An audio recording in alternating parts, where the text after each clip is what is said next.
chapter, very important chapter, because something very key knowledge to know about the material life and material world and spiritual world, which really gives a lot of soothing balm. I met someone today. She is, she said she's doing, classes for the corporates, and she said it's mainly about stress.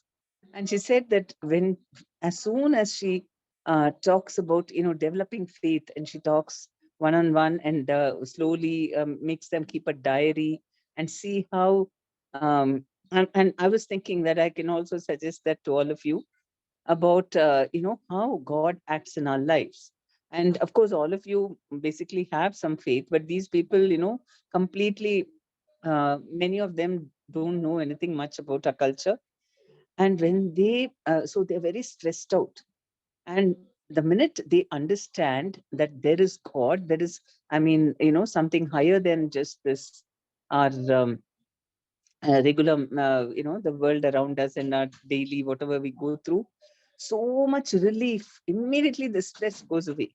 So that's why this attaining the supreme chapter is very good. It's one of the chapters of the Bhakti Yoga, and it describes the spiritual world and about how, how we can reach it, all these things.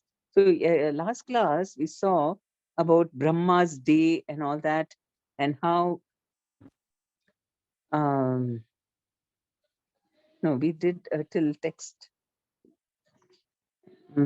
It's 17, I think. We have to do from 17, Mataji. so we have to do from 18. Yes.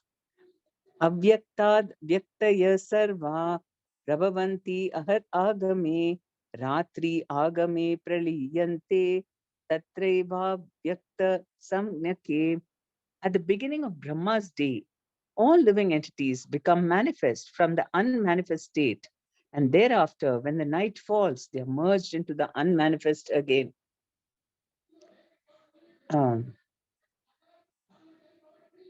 Okay. This is part of the previous one. Okay. Yeah. So beginning of Brahma's day, we saw the calculation of Brahma's day. It is how many? Anyone remembers? 311 trillion and 40 million Earth years. Yes, 40 billion years. Yes. So that is so beginning of the day, Brahma's day. Then what happens? That's when creation starts. And so all the living entities who are in the unmanifest stage, unmanifest in the sense as souls, they are there with a subtle covering, but they don't have a gross body, and they're all inside Mahavishnu's body, in stomach. And as soon as the beginning of this, the night, they're all there. And again, the day, they're all sent here into the universe, and they become manifest. And thereafter, when the night falls, they are merged into the unmanifest again. This is, night and day for us is only 24 hours. It's much shorter than Brahma's. One day is so huge. You can imagine. So within that time frame, we have taken many, many, many births. And after that, we become unmanifest, and again we become manifest. Bhuta gramasa eva yam bhutva bhutva praliyate ratri agame vasa partha prabhavati aharagame. Again and again, when Brahma's day arrives, all living entities come into being.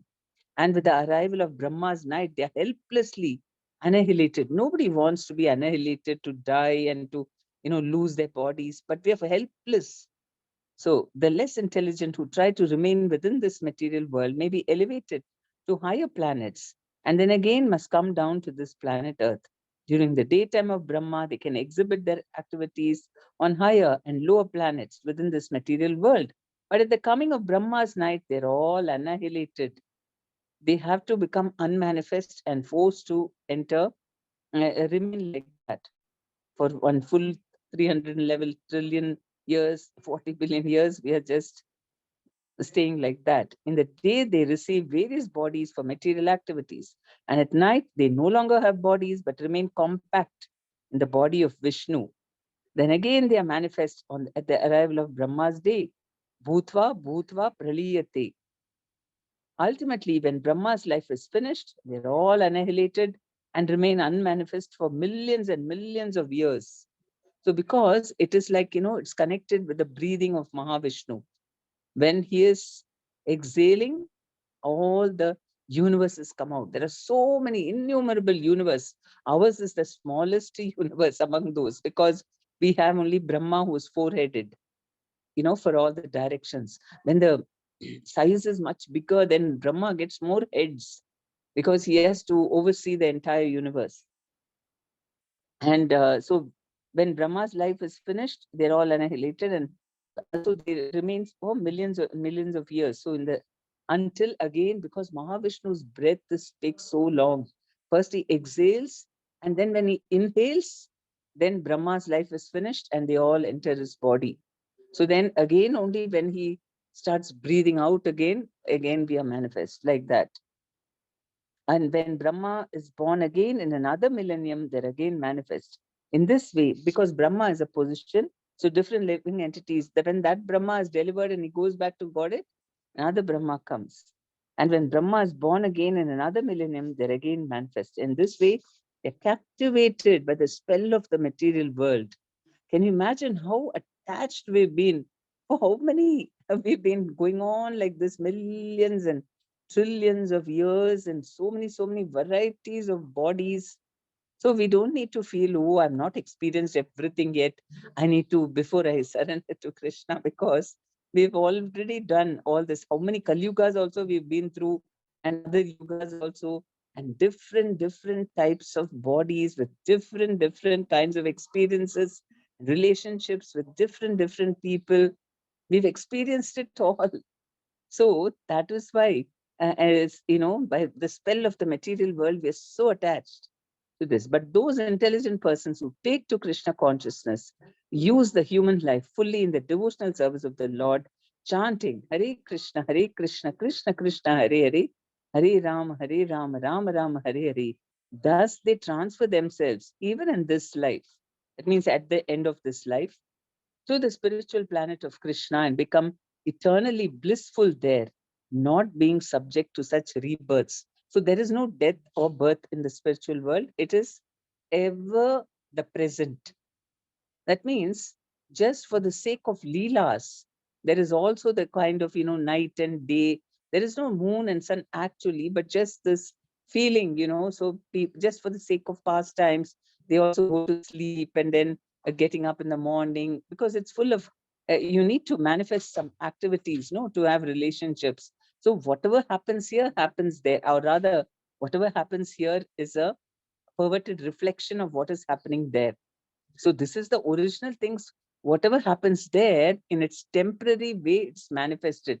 And because the material energy itself is so temporary, and we saw how everything is destroyed.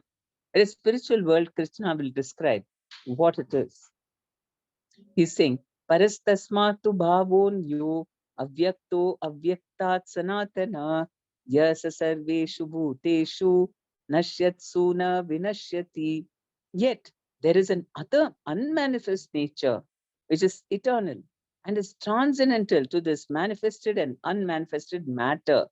It is supreme and is never annihilated. When all in this world is annihilated, that part remains as it is. So that's why people are so disturbed, in this material world, birth and death and all these things. Oh, what is this? No, we want, because our nature is to be eternal. The soul is eternal. And why? Why am I subject? We have to question why I should undergo all this. It's not a very pleasant thing. Everybody has got a great fear actually. What will happen to me when I die? That's something we just push it away, because people say don't think about it because it's too disturbing. But that's why Krishna is addressing it in the Bhagavad Gita. And once we know that, for sure, actually, that is the thing, then makes us very calm and peaceful. Okay, I'm eternal. Everybody is eternal. Nobody's finished. Nobody's, that's why what they think is, it is too disturbing what will happen at death. So they say there is no afterlife. Enjoy, do whatever you feel like. in this life, you just have this one life to enjoy, then you will be not there. So what does it matter what you do? This is their philosophy, and that's why we see so much of crime increasing. People just wanting to go on a binge all the time. They don't want to be responsible, or they don't want to do dharma or religion. They don't believe in that. They think this one life is all we have for enjoyment. So that is not true when you come to know what it is. Yet there is another unmanifest nature, means we can't see it with our gross eyes, and it is spiritual and it is transcendental to this manifest and unmanifested matter. Matter is also manifest and unmanifest, because we in our body itself we see this gross body is manifest, you can see it, but there is an unmanifest nature in us also. What is that? Mind, intelligence, ego, all this we know we have it, but we can't see it. So beyond this material manifest and unmanifest, there is a transcendental to this, the fourth dimension, which the scientists see. In that is the transcendental this thing world. And Krishna's superior energy is completely opposite in quality to material nature. Superior and inferior nature are explained in the 7th chapter. We saw the two, material and the spiritual energy, right? Krishna's got two energies. One is spiritual, one is material. Spiritual is the superior energy and material is the inferior energy. And what are the energy made up of? We saw all that. Now, okay, text 21. Avyaktokshara iti uktas tam ahuhu paramam gatim yam prapyana nivartante tad dhama paramam mama. Okay, so we'll see the points about once we finish this verse. The supreme, that which the Vedantas describe as unmanifest and infallible, that which is known as the supreme destination, that place from which, having attained it, one never returns, that is my supreme abode. So Krishna personally is telling, he personally is coming and canvassing, come back to me. That is my abode. Supreme abode of the personality of God, Krishna, is described in the Brahma Samhita as Chintamani Dhamma, a place where all desires are fulfilled. Actually, here, nobody knows. With experiments, you cannot find out the spiritual world. Through telescope, you can see all faraway planets in this material world. To some extent, you can't see everything, at least right now. And so we have an idea, but you cannot use a telescope to see the spiritual world because it's not material energy. Our our organs, all these senses are all material tools. With this, we cannot see the unmanifest, which is the spiritual world. So we have to get it from the Shastra only and the manual. And Krishna himself comes to say that, this is my world, how it is. He's describing. The supreme abode of the personality of Godhead Krishna is described in the Brahma Samhita as Chintamani Dhamma. Chintamani is touchstone, which is imperishable, and a place where all desires are fulfilled. That's what Chintamani is, wish fulfilling. Touchstone, or anything you want, you can get out of it. All desires are fulfilled. The supreme abode of Lord Krishna, known as Goloka Vrindavana, Goloka, the land of cows, Vrindavana, is full of palaces made of touchstone. And there are also trees called desire trees that supply any type of eatable upon demand. So you have kalpa vrikshas, the trees which you just have to say, oh, kalpa vriksha, you know what, can you just give a big feast? I want to feed Krishna and all the devotees. So immediately everything will just arrive. It will manifest. Or all the palaces are also made of touchstone. Whatever you want, you just have to desire, it appears. Actually, devotees have an experience of how even in there is an embassy of the spiritual world in the material world. So that's what Krishna, he has given us all proofs to show that there is a spiritual world. It's not blind faith. So you have Vrindavan, you have Mayapur, you have Jagannath Puri, you have um, what's that? Jagannath Puri Dham and Dwarka Dham, and all these Vrindavan. are, yeah, Vrindavan I mentioned. So these are embassies of the Lord, embassies of the spiritual world. And there, when devotees go there, suddenly if you're thinking something during the day, oh, today, I wish I could meet this person, or I wish I could get something, something. Either you think of some work, or you wanted to get buy something, anything. It could be anything, whatever you desire, the same way it will happen. Devotees are astounded. How, Krishna, I just desire something and it just get fulfilled. Even in the material world, in these embassies, if you go, because there you are, God consciousness just increases so much. You will become a believer of God for certain, even if you're skeptical. Here, everything is based on all activities, so much of material activities happening in the city, that, you have to go. I mean, like, it takes a tremendous amount of effort to connect with God. But in the spiritual, I mean, in those dhams or um, pilgrim places, you go there, and it is embassy of the spiritual world, and you will feel the presence of Lord in a very, very, because the whole atmosphere is so spiritual. And there, because of that, because you're also very, God conscious, and whatever you think of immediately happens over there. So because here the strife is, you have so many desires and it takes a lot of effort to get it. Why is it happening like that? Why is there such a big difference between material world and spiritual world? Because we forget God. That's the only thing. And the spiritual world, you're always thinking of God. So whatever you want immediately, it appears. There is no desire. It's not that you have to struggle and build up something, you have to work hard, and nothing like that. Whatever you desire, immediately it comes. We wish it could happen here, but here also, if we become very God conscious and you love God, then yes, this is also energy of the Lord only, and God is everywhere. Here also, He is there, but He's hiding Himself because we don't want to see Him. I don't want God far away. You stay in the temple. I'll come whenever I want. I'll come and ask you something.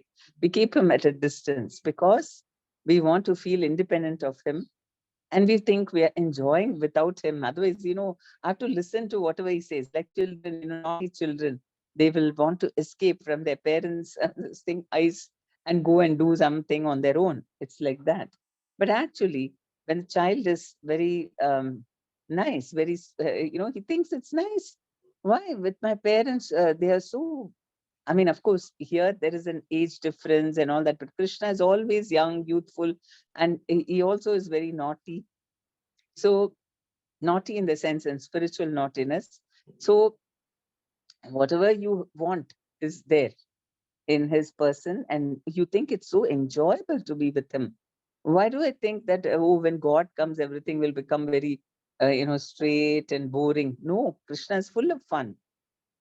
So that there are also trees called desire trees that supply any type of eatable upon demand. And there are cows known as Surabhi cows, which supply a limitless supply of milk. In this abode, the Lord is served by hundreds of thousands of goddesses of fortune, or Lakshmis. And he is called Govinda, the primal Lord and the cause of all causes.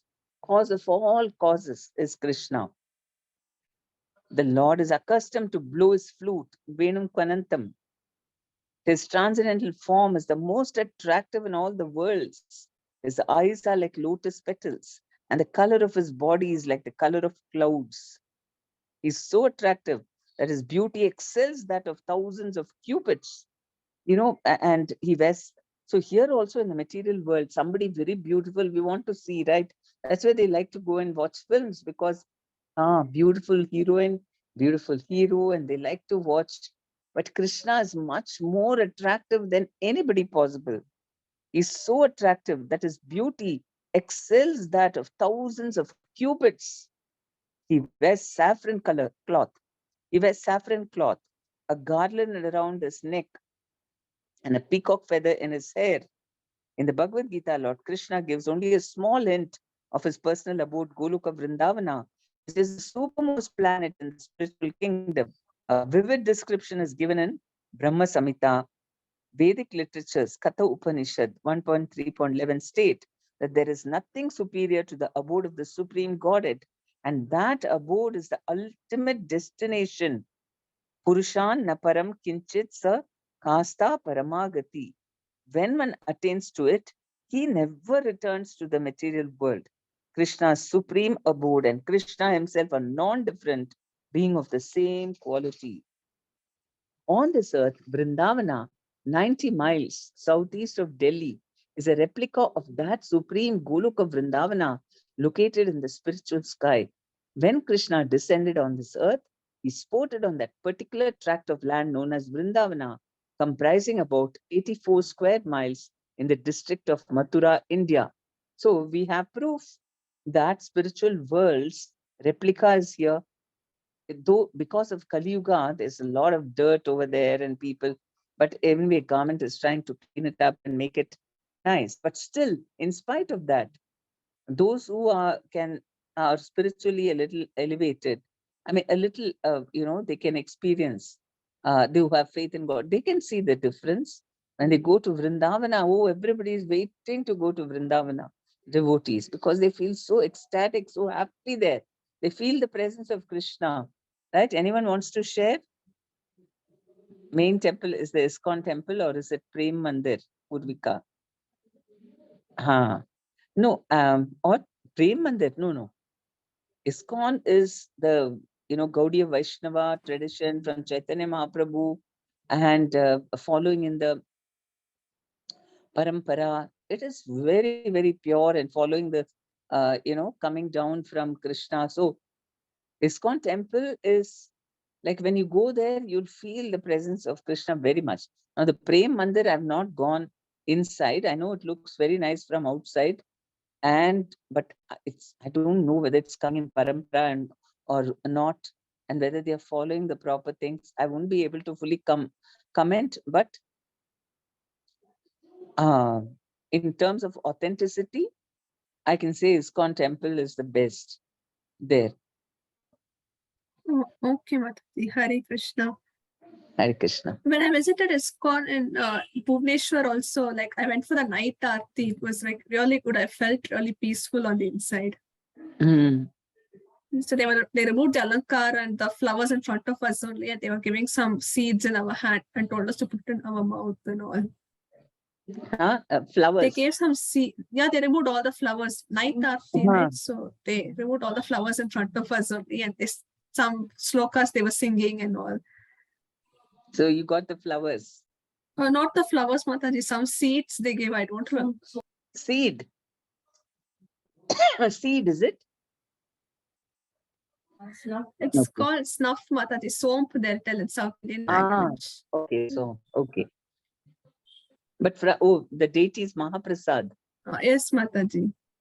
Oh, okay. There was Radha Krishna, there was Tulsi Maharani, there was Jagannath, Subhadra, and Balrama. Oh, Tulsi Devi special altar, huh? No altar, like a small plant was there. A plant, okay. Yeah.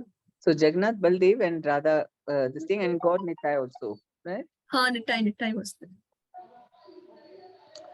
Okay, yeah.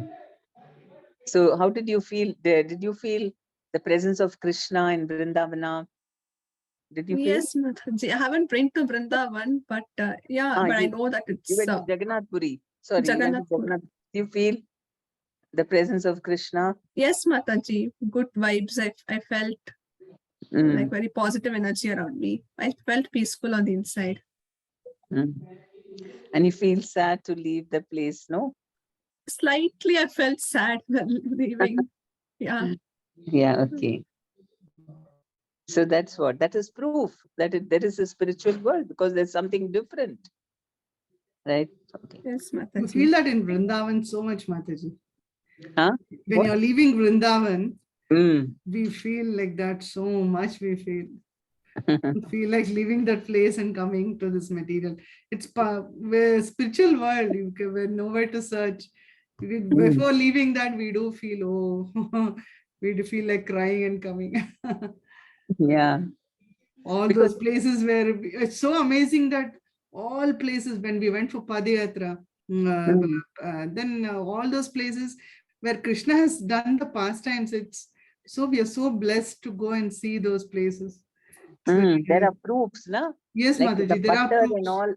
Yeah, Yes, butter marks are there, isn't yes, it? Mataji. And his lotus feet are there. And Damodara pastime where they took place, that stone is Uh-huh. there, everything is there, Mataji. Very nice. Yeah. Govardhan hill, the parikrama we did. It's very nice. And Govardhan also we can see so many Kund, Radha Kund, Sham Kund, all the kundas, so many are there. Yeah, all the pastimes are still there for us. And So that is proof. yes, And there is a place at Nidhivan. yes, Every night, there is a temple, and they, because in the night, Radha, Krishna, and the gopis come and dance. And the proof is the pujari keeps all the things there, for because they're coming to dance. When they're tired, they should have some water, then fruits, milk, whatever he keeps. And Barsana also. So he locks the door and he goes, because no one should go there. And in the morning, when he opens the door, he finds that, some things are eaten, something is in disarray, and, like evidence that some activity has happened there, and people have been there, they've eaten everything. So, like that, every day it happens. And nobody is allowed to go there, because if they see, you can't take it. In the past, one man went to see and he became mad. Maybe he saw, we don't know what he saw, but he became crazy. Passcode for 870766. So that, and also a lady, and 766. And many of the residents behind that Nidhivan, they say in the night, they hear some, gungrus and all that. Which meeting is it? Morning to park. No, this broadcast. Which is that? Broadcast. Yeah. Yeah, that's what. So that's the amazing thing. And Mayapur Dham is like very, very merciful. Even more, you'll feel the presence of Gauranga Mahaprabhu, because he's the Yugavatar and very much there. And once you go to Mayapur Dham, you'll get even more mercy. You should go there, and you'll definitely believe, yes, there is a spiritual world. You'll feel that. What is the meeting? Mataji, Huh? Mayapur is Audarya Dham, Yeah, Audarya Dham. and Puri is Aishwarya. Madhuri, Puri, yeah, Puri. Aishwarya Dham. And Vrindavana is Madhurya, yeah. Okay. Meeting code for this public purpose. அந்த இதுல பாருங்கண்ணா. I still watch Little Krishna even at this age of 21. I enjoy Krishna's pastimes through that, and I feel so good. I hope Radharani calls me to Vrindavan soon. Yeah, please. Yes, maybe we'll plan now. This September, October, during the month of Kartik. Now that you've told us, we were planning. So now we'll think, just Janmashtami, let it get over now, August 19th. Then after that, we'll plan for the trip to Vrindavan. We were definitely thinking of it, so we can all go there. Mataji, Kurukshetra is also nearby, Mataji. We can plan for that also. What? Kurukshetra, the Gita Updesh Sthal, is not very Kurukshetra, far okay. from Vrindavan. Kurukshetra. Yeah, that's close to Delhi. Yeah, we can go there also. Okay. One never returns. Okay, so the Supreme Godhead was good. So we see what are why should we aspire only for the spiritual planets? All planets in this temporary world full of misery. Duration of Brahma's day and night, 1,000 yuga cycles. During Brahma's night, we stay unmanifested. Yogis who elevate to other material planets return to the earth. Okay, through Ashtanga Yoga, then they can transfer themselves, even in this body. Yogis, because of they get mystic power, and they can transfer themselves anywhere they want. They don't have to die and then, I mean, that is normal. If anyone, you do pious activities, you die and then you may be born in whichever land you were very much desirous to go and so on. But yogis, to elevate to other material planets, they also have to return to the earth, because once their credit is over, spiritual credit, I mean, whatever pious credit is over, they have to come back to the earth. But the supreme abode of the Lord is beyond this material world, eternal and transcendental, never annihilated, infallible. It can never, be annihilated and all that. So it's perfect. There is no this thing in it, no anything lacking in it. And one never returns after reaching it. Mahatmas gain taste only in the spiritual planet, attainable only through devotion.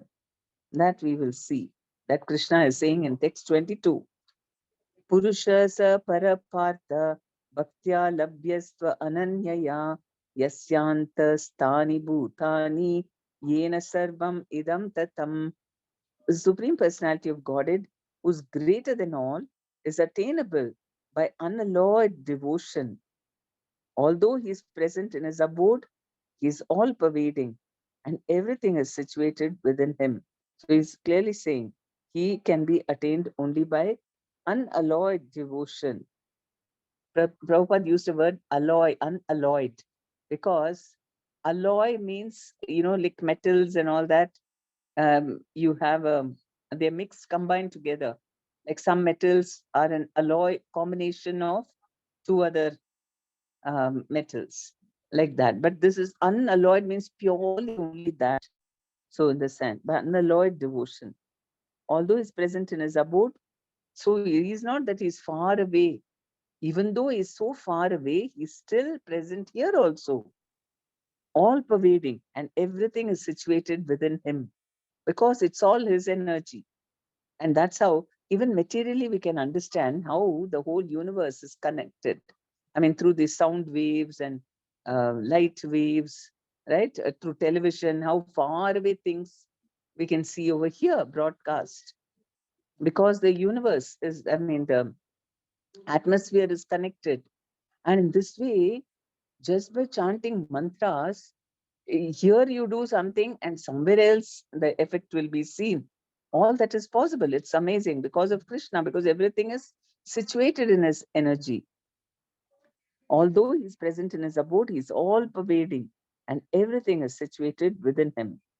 Purport. It is here clearly stated that the supreme destination from which there is no return is the abode of Krishna. The supreme person.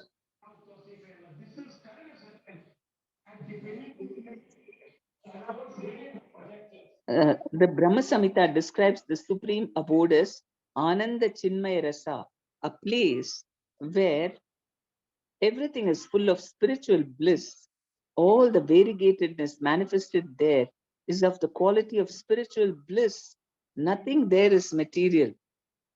That variegatedness is expanded as the spiritual expansion of the Supreme Godhead himself. For the Hare Krishna. manifestation there is totally of the... Mataji, Hare Krishna. Yes. Mataji, you can switch on the video. Oh, okay. So everything is Ananda Chinmaya, full of bliss. Imagine every minute if you're blissful. Isn't that wonderful? That's what we want, isn't it? Every time people keep drinking every day because they want to be in bliss.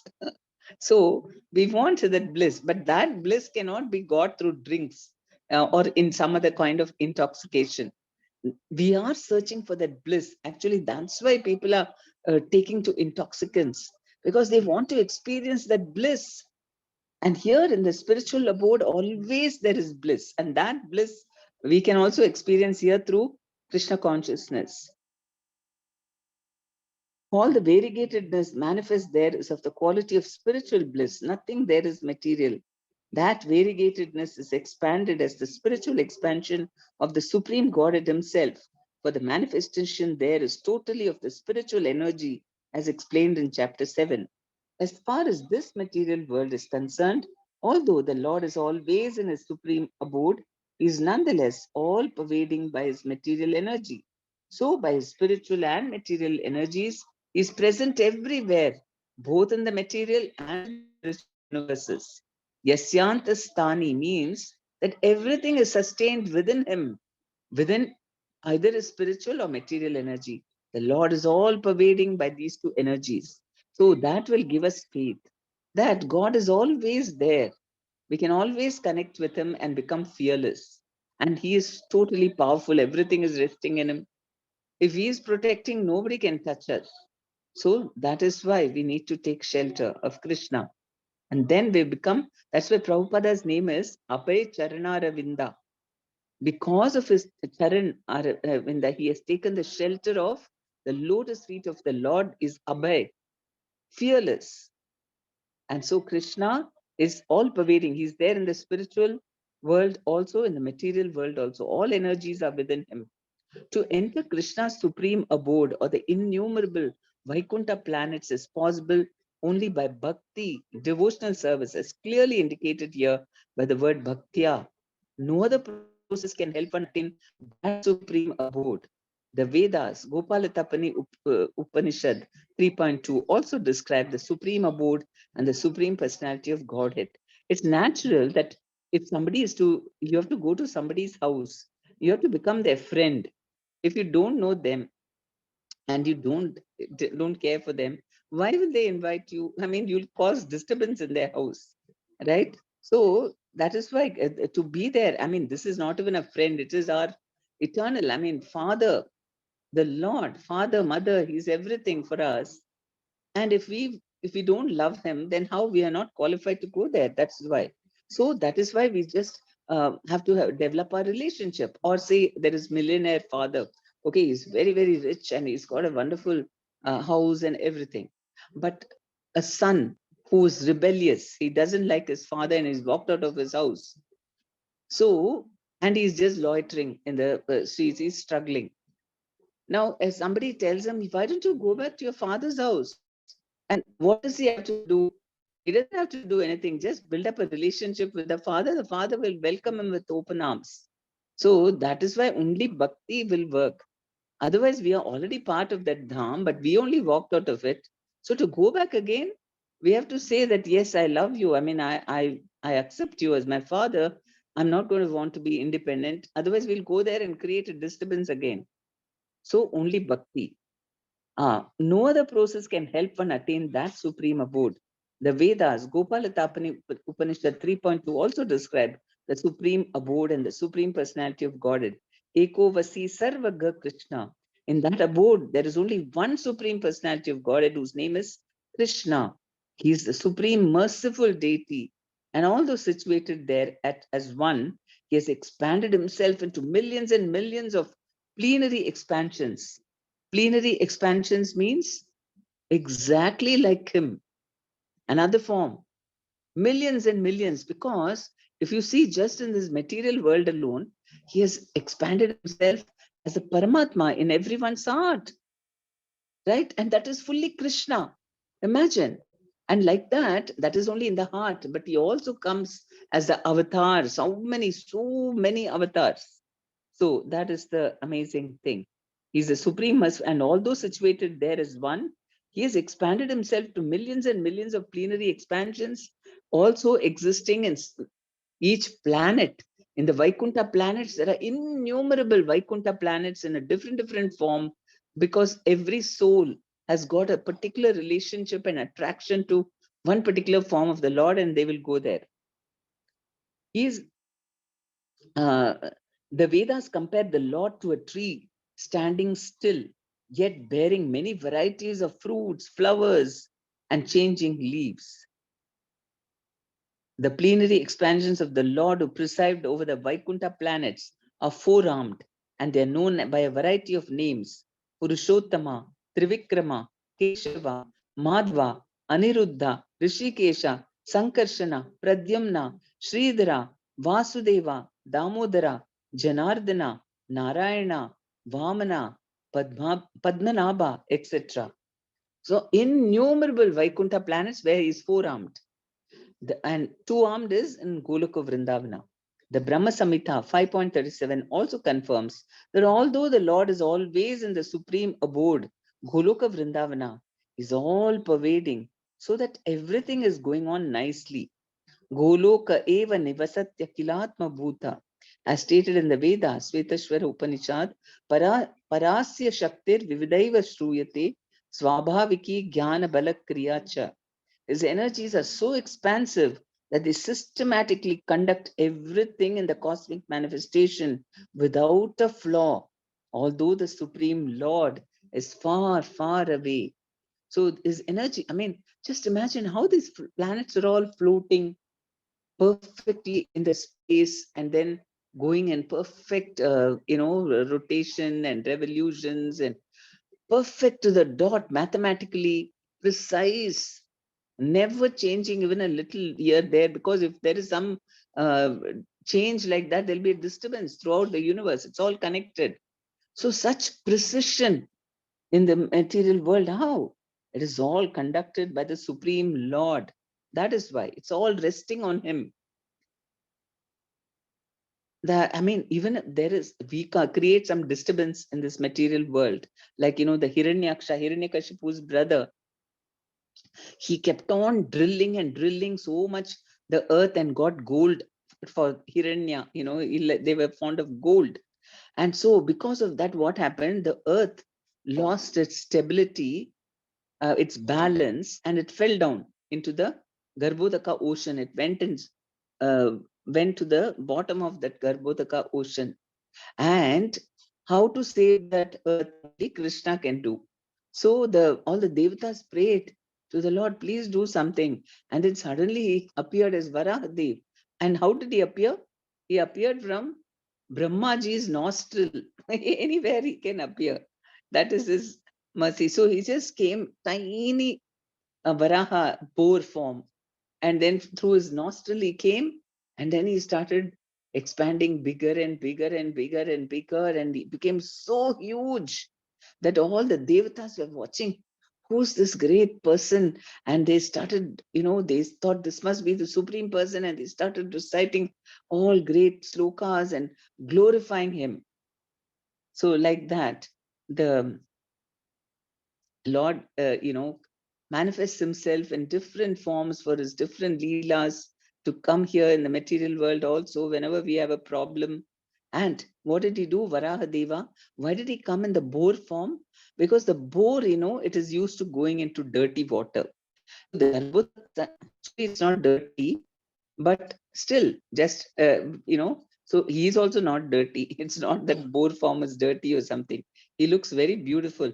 In fact, there are devotees who have great, they are completely attracted to Varahadev, and they go and they stay in that eternal planet of this thing. So Lord is very beautiful, whatever form he takes.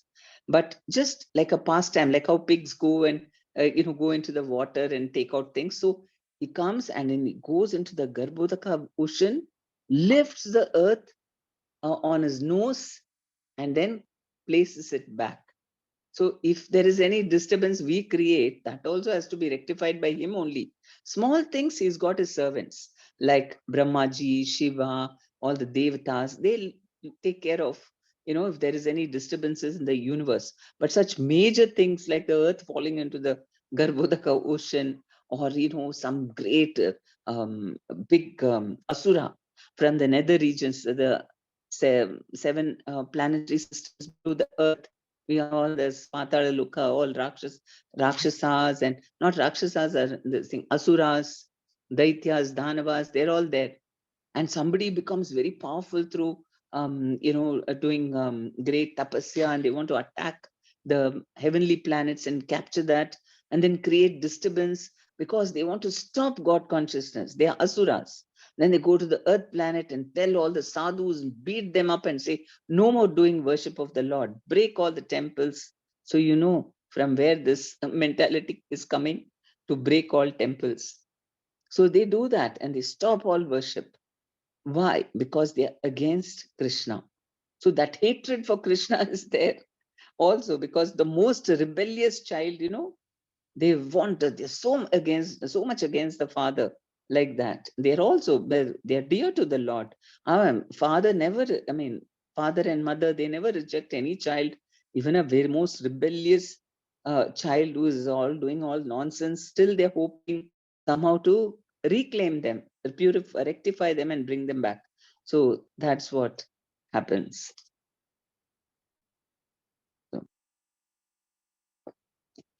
Shall we stop now? Any questions or comments?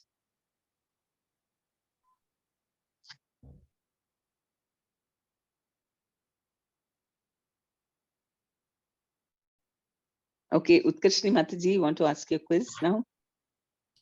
Hare Krishna Mataji. Yeah. Hare Krishna.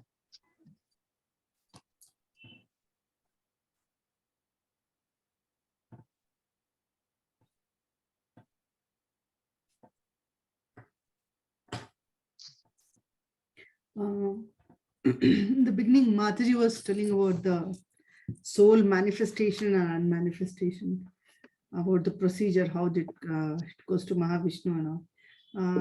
Can anyone just explain a little about it?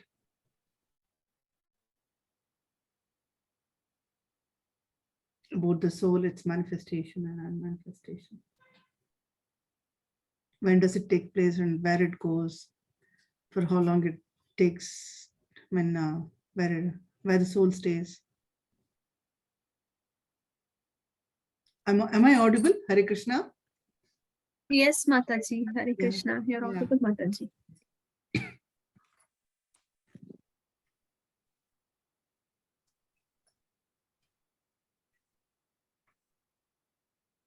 The very first verse it started, no?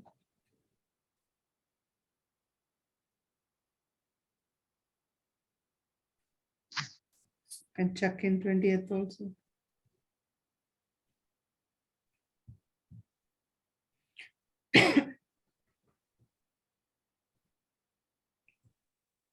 What is the question?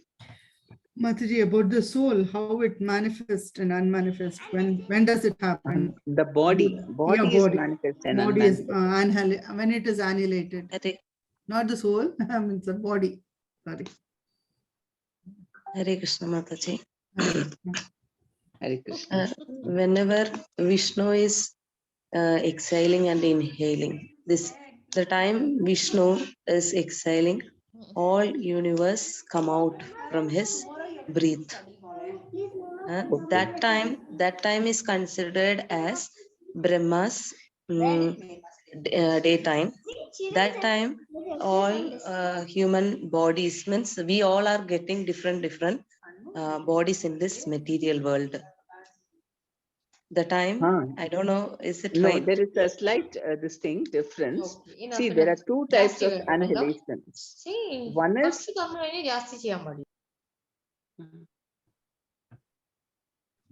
Yes, one ma'am.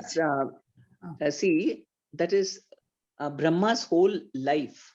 Okay, that is when the beginning of the thing, creation, that is during his exhalation, then Brahma comes and all that.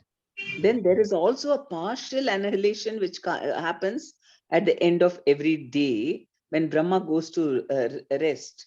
Okay, during his night time. That time also there is a partial annihilation in this universe up to the Maharloka. All the people go there and then in the daytime again come back. So the breathing which happens is at the end of Brahma's life. That is when all the manifestation goes off. Completely it's wound up. Till after many millions of years, again his breathing comes. But while that breathing, the exhalation is still continuing, there are partial annihilations happening at the end of every Brahma's day. Is that clear? Yes, You got a little confused between Brahma's birth and Brahma's day, isn't it? Yes, ma'am. Okay. It's about Krishna's energy. Which are the two energy? Although it was already spoken in 7th chapter. And Spiritual, yeah, to which spiritual energy and material energy. yeah, material energy is what? Material by energy is which is All these. superior, which is inferior. Spiritual energy is that is superior and material energy is inferior. Okay. And okay. Mataji is correct now. That's all now, Mataji, for that. Yeah. And little explanation is there in 28th chapter. That, I mean, sorry, 20th shloka. What is translated? 30th. 20th text. 20th. Yes. Okay. Mhm. Okay, that's all. What is the about the abode? Abode and it's okay, Mataji. Okay, Mataji was explaining about very nicely. He said there is an embassy for the spiritual world and the material world. Yeah, can you please name those cities? Ram, Vrindavan, Mayapur, Jagannath. okay, once again, Hare Krishna. Can you give chance to others? Sini Surendran Mataji, can you give a chance to others?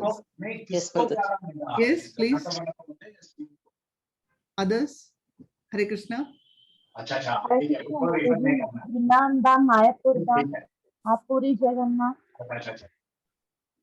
That's all. Dwaraka, Dwaraka. Dwarka. Yeah, those.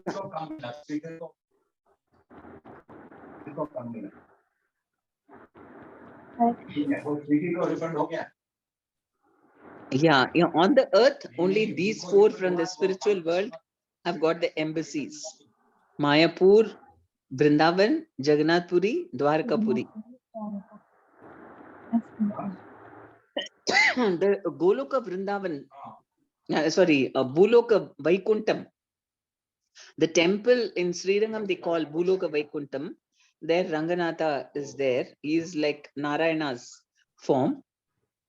There is also one in the Kshirudakshay Vishnu in the universe. It is not on the earth, but there of the great opulence, like Vaikunta is there. Where Vishnu is there. Even Tirumala is also called as Boloka Vaikunta, right, Mataji? Yes, Tirumala also. Buloka Vaikuntam, yes. But actually, Vishnu is residing in that, in one of the planets, Kshirasagara. So that is a replica, but we don't have access to that. Sri So we Padmanabha temple, Mataji, Sri Padmanabha temple. yes, that also. Yeah. No, just main one she Mataji, just told, and yeah, all the others also. I'm not ready to Divashetra. There are 108 dams, no, Mataji. We can include that. The 108 Divya Devas. 108 yes. dams. Yes. 108 Divya Kshetram. Divya Kshetra. Because of all those great deities, yes. Which is the supermost planet in the spiritual kingdom? Goloka Vrindavan, Mataji. Yeah. Can anyone explain about the board? It's in Brahma Samhita and Mataji explained so nicely. The supreme Fort Golaka Vrindavan is full of the Kalpa Vrikshas. And if you want to serve Krishna, you can ask the Kalpa Vriksha for the desire writing to that and immediately grant you. And Golok Vrindavan is full of palaces, which is made of touchstones. And Krishna is playing his flute over there. And as I referred in the Brahma Samhita, and there are other devotees as well who are singing his praises and involved in devotional service to him. Okay.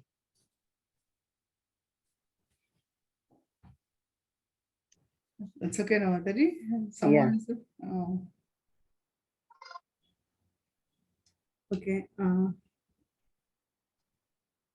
Which is a process you can attain the board? Goloka Vrindavan, Lord's abode. How we can achieve, How we right? can achieve it. Hare Krishna Mataji. Through unalloyed devotion.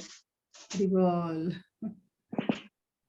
Bhakti, that's all. Correct, no, Mataji? Unalloyed. Yeah.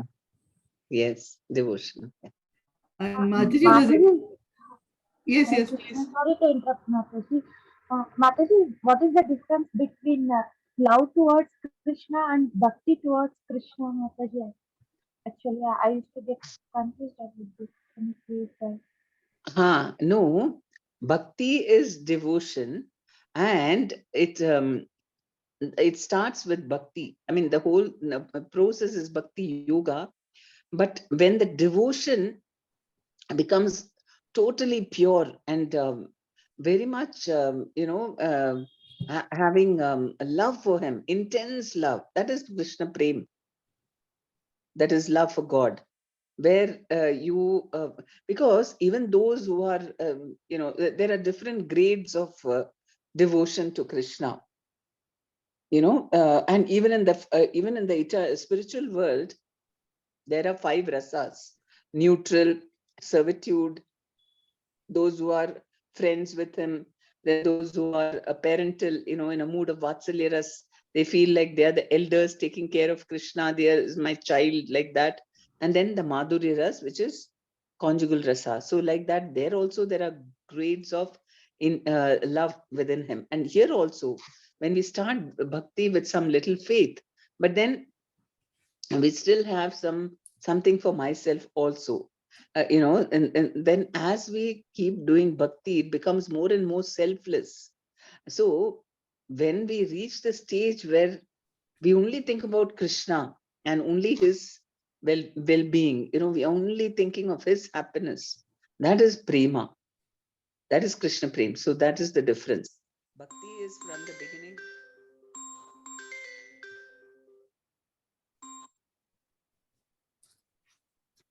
Hare Krishna. Mataji is muted. Okay. Hare Krishna. Yes. Okay. Is that okay? Okay, This Mataji, question about bhakti and thank you. prema. Thanks a lot, Mataji. Okay. A founder Acharya Srila Prabhupada, his complete name Mataji did say, and the meaning also so nicely she told. Can anyone tell that? A founder Acharya's complete name? Abhayacharana Srila Prabhupada. Abhayacharana. Hare Krishna. He's completely surrendered to lotus feet of Lord, and that's why he gave a title as Abhayacharana. Okay. Oh, Mataji left, is it? Okay. Okay, there's in the plenary expansions of Krishna. It's just for the purifying sake. The 22nd shloka in that it is there. Can anyone say those names? Purushottama, Trivikrama, Keshava, Madhava, Aniruddha, Rishikesha, Sankarshana, Pradyumna, Sridhara, Vasudeva, Damodara, Janardana, Narayana, Vamana, Padmanabha. Haribo. Aniruddha. Yeah. Yes. Aniruddha? Yeah, she told. He told. She told. Okay. That's it, Mataji. We can chant. Okay. So today we saw all the knowledge about the spiritual worlds which Krishna is telling us. Okay. Thank you all very much.